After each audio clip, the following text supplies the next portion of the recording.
नोएडा का sector 105 block C. ये sector 105 आपको लगभग सेक्टर 39 के आसपास यानी 39 के आसपास का इलाका मिलेगा। 28 मार्च की तारीख होती है। अचानक से कुछ गाड़ियां फर्राटे भरते हुए एक कोठी के सामने रुकती हैं। इनमें से कुछ अफसर निकलते हैं।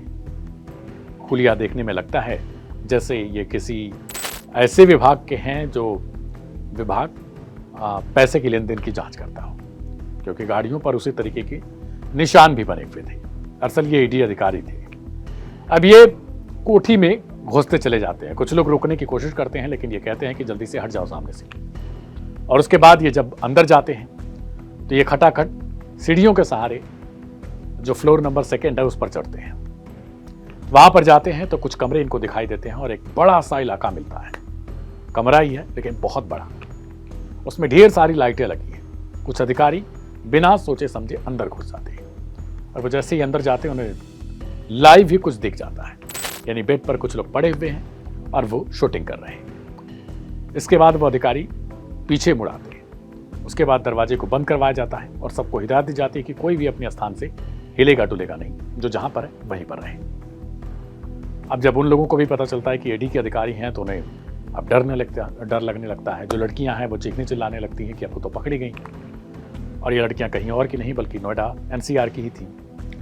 तो अब इनके लिए ये बन चुका था मामला कि आखिर ये कैसे बचेंगी। अब तो जो लड़कियां थी वो तकरीबन 3 से 4 थी।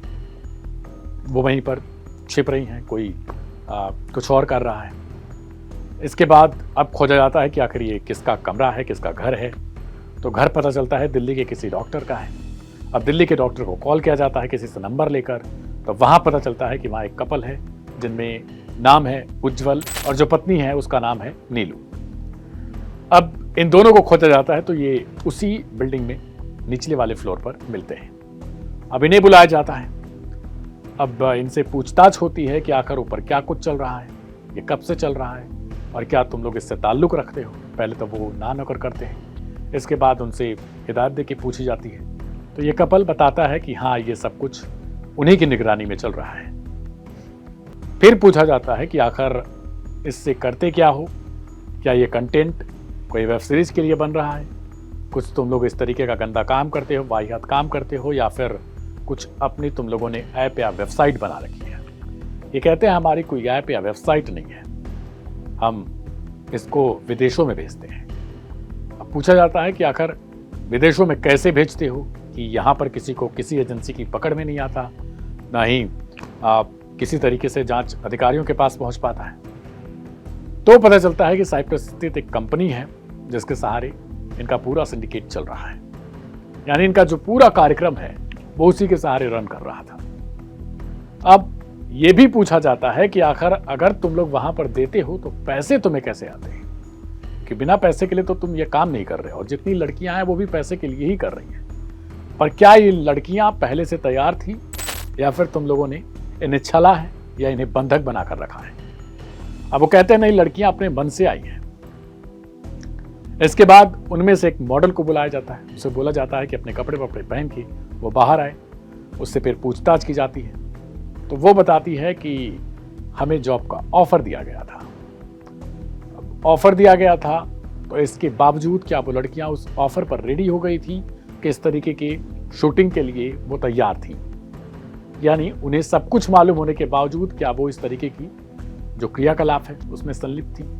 उसमें से कुछ लड़कियां नकार देती हैं, कहती है हमें फंसाया गया है।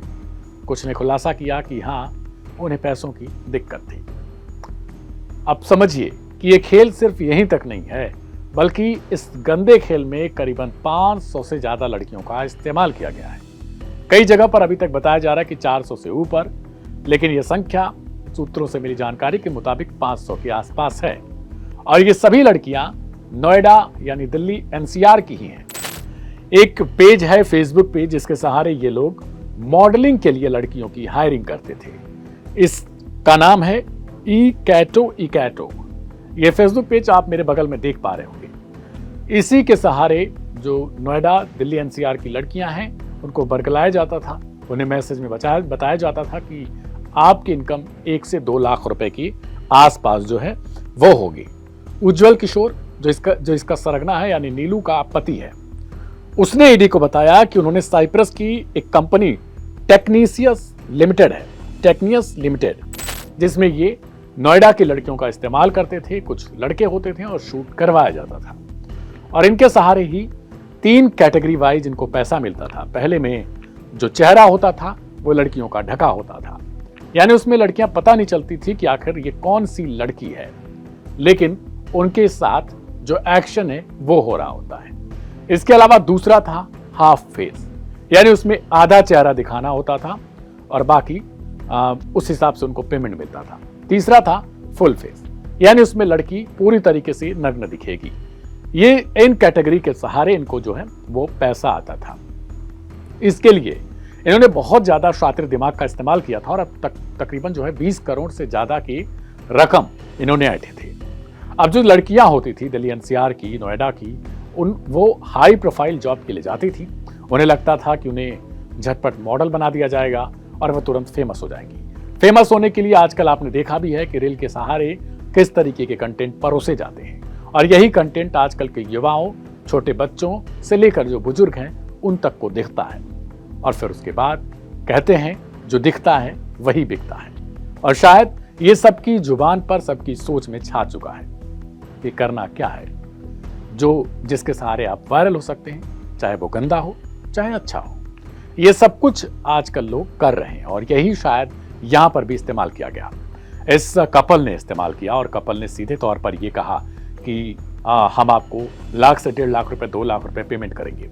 जॉब के नाम पे इनको अपनी कोठी के अंदर बुलाया और कोठी के अंदर इन्होंने बैठा के बहुत अच्छे से समझाया कि पैसे मिल जाएंगे तुम्हें, इसके अलावा तुम्हारा चेहरा भी नहीं दिखेगा।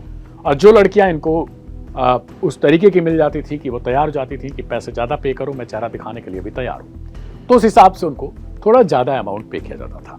लेकिन यह शुरुआत में ही टाई अप करते थे इस हिसाब से कि अगर मुझे ग्राहक से 1 करोड़ मिल रहे हैं तो इसमें से तुम्हें 25 लाख रुपए मिलेंगे, 75 लाख हमारे होंगे। यही इन्होंने क्रिया इसमें अपनाई थी। इसी के सहारे जो लड़कियां थी उनको ठगा जाता था और कुछ लड़कियां अपने मन से भी आती थी और कुछ यहां आने के बाद अपने आप को फंसने सा महसूस करती थी। अब सोचिए जिन लड़कियों के कंटेंट खुले चेहरे पे बनाए गए होंगे उन लड़कियों को अगर इस आरोपी या इस कपल का खुलासा नहीं होता तो शायद ये भरपूर ऐसी लड़कियों का इस्तेमाल भी करते, क्योंकि उनकी वीडियोस इनके पास पड़ी हुई थी। और बाकी की जो घटनाएं हैं वो लगातार धीरे धीरे खुल रही हैं। हालांकि जो नोएडा की स्थानीय पुलिस है, सेक्टर 105 से सटे हुआ इलाका है, सेक्टर 39 का, वहाँ की पुलिस ने कहा कि फिलहाल ईडी ने हमें कोई सूचना नहीं दी है जिसके सहारे उन्होंने अभी तक कोई मामला नहीं दर्ज किया है। लेकिन सोचिए कि पुलिस वाले झटपट अपनी बातों को नकार दे रहे हैं, लेकिन इतना दिन से कोठी के अंदर यह सब कार्यक्रम चल रहा है और पुलिस वालों को भनक तक नहीं लग रही, या फिर हो सकता है कि भनक भी लगी हो मगर कुछ मामला अलग ही हो। फिलहाल ईडी को लेकर सोशल मीडिया प्लेटफॉर्म पर बहुत ज्यादा सराहना की जा रही है कि कम से कम जो ईडी ने है उसने तो पकड़ा, भले नोएडा पुलिस की निगाहों से ये चीजें बाहर रही हो। फिलहाल जो उज्जवल नाम का शख्स है, बताया जा रहा है कि ये रूस में रहकर इसी तरीके की ब्लू फिल्म की शूटिंग करवाता था और वहीं पर एक कंपनी से जुड़ा हुआ था। इसके बाद वहीं से अपना भारत आता है और उसके बाद एक शादी इसकी नीलू के साथ हुई थी और ये दोनों कपल मिलकर पैसे छापने के लिए केवल इज्जतों के साथ खिलवाड़ कर रहे थे। फिलहाल सवाल ये भी है कि जिन नोएडा की 500 लड़कियों ने इसमें भाग लिया होगा अब उन पर जो है वो क्या बीत रही होगी, क्योंकि अब तो ये कहना भी नामुमकिन है कि आखिर कौन वहां पर गया था और कौन नहीं। मेरा नाम है दिव्यांशु। इसको लेकर आपकी क्या राय है उसे कमेंट बॉक्स में जरूर लिखें। अगर आप नोएडा से हैं तो आप भी बताएं कि यह कहानी आपको कब पता चली और क्या आप इस इलाके से ताल्लुक रखते हैं जहां पर यह पूरा मामला चल रहा था। मिलेंगे कल एक नए एपिसोड के साथ, तब तक के लिए दीजिए इजाजत। नमस्कार।